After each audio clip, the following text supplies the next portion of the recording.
I'm Evelysia Taylor. I'm one of the co-owners of HarrisForever.com, and this is actually my 4th YouTube video on this channel. And this is my first one that won't be a review. The other 3 were reviews, and this is just things that I wish I had known before purchasing my first car. So my story is I was very blessed to have my dad take care of all the business when it came to my first car. So this car that I have, which is a 2015 Kia Soul, and it's pretty tripped out in the front. So before you hear all that, just know I'm gonna show a picture of my car. So this is my first process doing the entire process of buying a car, and these are the things that I wish I known, and I'm sharing it just in hopes that it might just spark someone who's having their first car or someone who's buying another car again, something that you might not be thinking of. So number 1, I put $4,500 down, and that was really cool, and I'm so blessed I was able to do that, and I was able to have family that allowed me to borrow some of that money.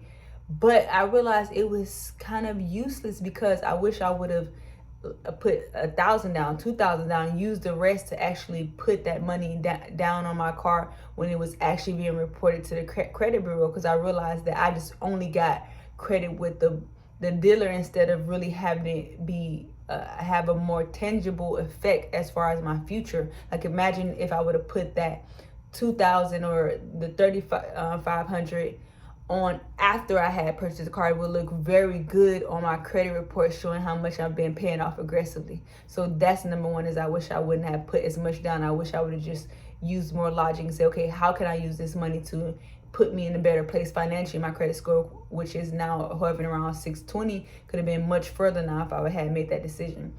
Number 2, I wish I had researched the car dealership that I was using. I purchased through Hertz, and it was really cool through the process, but now they're closed. So really getting certain answers, I have to go through the call center, and it's kind of almost sometimes a runaround. I wish I could just go to the place. I know it's COVID still too, but I wish it was still open so I can be able to go and still get certain answers, and I happen to have to run around on the phone sometimes. So research the people you're buying the car dealership and make sure they're not going out of business. And number 3, I should have took a mechanic with me when I went to the purchase car. It's 9 minutes later and I have my first light on my car, and that's cool, and I'm blessed to be able to take care of it and go to the Kia ship that's not too far from the house. And there was also a recall on my car.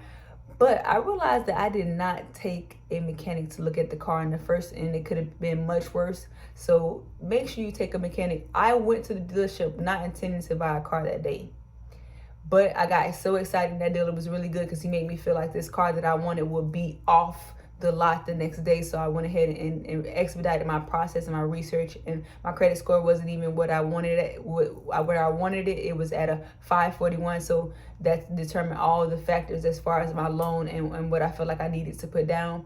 So I should have took a mechanic because I was rushing. Okay, and the 4th thing that I wish I would have known was to research the type of insurance that I wanted. I was in a rush, and thankfully my best friend Asia was there to help me pick out insurance, and she was able to make some calls to help me get the best insurance and know what to put in, because I realized that I don't have a cash course. I should have used YouTube University to look up different type of insurances, what kind of policy and what do they mean, because I really kind of just let her take care of it, and I haven't still sat down and said, okay, what do these policies mean? What happens in certain scenarios? Like, I don't want to speak it over my life, but I want to have more knowledge about insurance and what that means. The 5th thing that I wish I would have known was, how do the warranty process go? I got a phone number and I called, and I realized that I had no clue what my warranty really included. I know that they say the general things, but I didn't really know. So I had to call the warranty, which is through a third party, and ask them what do it cover, because I thought that it would cover my sunriser being broke, and I realized it didn't. So it was like, okay, what do that cover? And it really made me realize I didn't ask more questions. I just looked at it and checked off, okay, this sounds good, and really was rushing through the process. And the 6th thing that I wish I would have known, 6th thing kind of coincides with the 7th thing I wish you'd known. And that 6th thing is principal payments. I should have asked the lender, who was going to make money off me paying my over 14% interest, currently at 13.55 interest. How do I make principal payments only? I know that they have the breakdown. They're by law required to show you how much interest you'll be paid. But I didn't know how to make principal payments. I realized I should have asked, and I didn't even know that I should ask. So I wish I would have known then, because I know that every loaner every loan company is different, so it's different processes. So mine, when I call, sometimes I feel like I get different answers based on who I'm talking to, and I know that in general I have heard to make it on the same day of my payment day, but I don't want to wait a whole 90 days when $90 in interest has accumulated. I want to be able to make interest payments sooner. So I feel like that conversation is kind of still all over the place, and I get a different answer based on the agent that I'm talking to, and I'm looking to make more interest principal payments on my car. The seventh thing was me really understanding what 14% interest. I was so excited, and if I would have known now, that means $3 a day, $90, and that doesn't seem like an extreme amount, but if I would have waited a few more months and got my credit right, that could have been the world of thousands of interest saved. If I had just taken my time and said, okay, there's 1,000 kids out there. Do I really have to rush? I wasn't in the situation where my uncle Dad's let me borrow his car for 2 years. He wasn't pushing me out. I could have had a month or two more to be able to say, okay, let me get my credit score in a better situation, and now I can save thousands if I wait 3 more months to get my credit, because it was currently at a 541. I was aggressively doing things that really was increasing it. So I think that's what I would have really kind of broke down and said, okay, what does this 3 months difference mean? It means thousands of dollars more in credit. That's what that 3 months mean.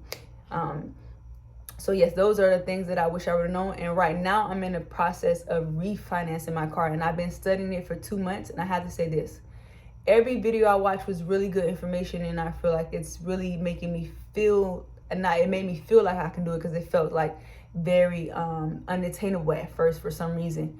But the best thing that I did, and I want to encourage anyone to do it, is I went to my local bank. I went to the local credit union, Tampa Bay Credit Union. I sat down with the person that is actually going to approve me for getting the refinance, and she broke it down to me simply. She let me know I needed a 640 credit score, and that they look at Experian, which is my highest. And the last time I looked at it, it was 625. She let me know what they look at, and that sometimes it is off 10-15 points, but she made it so simple for me. And I was looking on the internet looking for answers, and it was really good, and it made me feel hopeful, but the information was sometimes all over the place. But so I encourage you to go into the banks, go with the people that are actually going to lend you the money. Ask them the questions. They are getting paid to lend you money. They make money when you pay them interest. So they're going to help you as best as they can. And that is my goal with Refinance's cards, to be in that bank, asking her the questions and doing exactly what she says, because she's going to be the one who approves that refinance for me. And I'm going to go from the 13.55 to 4% once I do these steps that she let me know, and that's going to be a world of saving of interest. So I encourage you, go into the bank, make friends with bankers. They know what you need to do to be able to get those approvals. They know you're going to become financially better being around bankers. You're the banker who is doing that for a living, and see what they say. If they say something that you don't like, go to the next banker and see if all the information, which one fits for you and works best.